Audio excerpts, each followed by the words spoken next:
pinakamaganda sa lahat, ano ninyo, i-research ninyo kung anong klaseng pagkatao ba meron ito. In fairness naman sa Congress, sabi ko nga, lalapit itong mga to sa Congress, tapos ang Congress makikinig.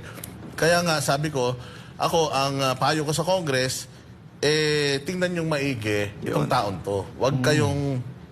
Kasi baka masira kayo dito. Kasi baka mamaya gawin yung malaking issue, yung pinapasabog nito, tapos masira kayo bandang huli. Dahil sabi ko nga, ang ahas po, kahit alagaan mo yan, kahit damitan mo ng tigre yan, at the end of the day, ahas po yan. Ang nature niyan, tumuklaw. O, kaya sa Congress, okay po yan, maganda na dinidinig ninyo yung issue, pero pinakamaganda sa lahat, ano ninyo, i-research ninyo kung anong klaseng pagkatao ba meron ito. Kasi mahirap yan, baka memya, pati ang ganda-ganda na reputasyon ng Congress dahil sa mga ganitong kasi iniisip ng tao na parang merong kutsaba ng Congress at saka ang ang itong taong ito.